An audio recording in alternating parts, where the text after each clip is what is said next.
नाज़रीन, वफाकी हुकूमत और ख़ास तौर पर महज वफाकी वज़रा की कारकर्दगी के हवाले से कई सवाल सामने आए थे। पार्लियामेंट के अंदर भी इन वफाकी वज़रा को सुर्खी का सामना मुख्तलिफ मौक़े पर करना पड़ा था। चुनांचे ये फैसला हुआ वज़ीर-ए-आज़म शहबाज शरीफ की तरफ से कि तमाम वजारतों और डिवीज़नों की कारकर्दगी का जायज़ा लिया जाए। इस हवाले से वज़ीर-ए-आज़म शहबाज शरीफ ने 2024 से लेकर अब तक की वजारतों और डिवीज़नों की कारकर्दगी से मुतल्लिक एक तफसीली रिपोर्ट के लिए खत भी अरसाल किया। इस खत की रोशनी में वज़ीर-ए-आज़म ये चाहते थे कि जो वज़रा या ब्यूरोक्रेसी अपनी कारकर्दगी सही अंदाज से पेश नहीं कर रहे, उनको तब्दील कर दिया जाए। अब इतलात ये हैं कि बाज़ वजारतों की तरफ से कारकर्दगी रिपोर्ट्स जो है वो वज़ीर-ए-आज़म को मौसूल होना शुरू हो गई हैं और वज़ीर-ए-आज़म ने उनका जायज़ा लेना भी शुरू कर दिया है।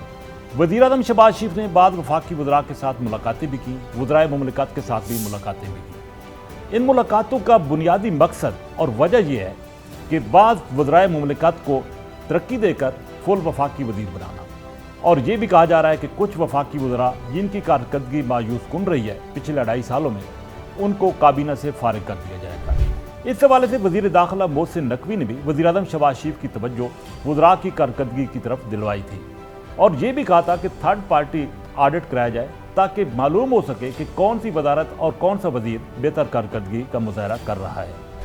अब वज़ीर-ए-आज़म के पास चूँकि रिपोर्ट्स आना शुरू हुई हैं और ये कहा जा रहा है कि आइंदा 1 से 2 हफ्ते के अंदर अंदर वफाकी काबीना में बड़े पैमाने पर छांटी होने जा रही है। कुछ नए चेहरे वफाकी काबीना का हिस्सा बनेंगे, कुछ वज़रा के कलमदान तब्दील किए जा रहे हैं और जिनकी ख़ास तौर पर एक्सपर्टीज़ है उनको वो कलमदान जो है वो सौंपे जाएंगे। बहरहाल ये एक बहुत बड़ा रिशफल जो है वो वफाकी काबीना में सामने आ रहा है। पार्लियामेंट के अंदर भी हुकूमत की जो इत्तेहादी जमातें हैं वो भी वज़रा की कारकर्दगी के हवाले से एतराज़ात उठाती रही हैं।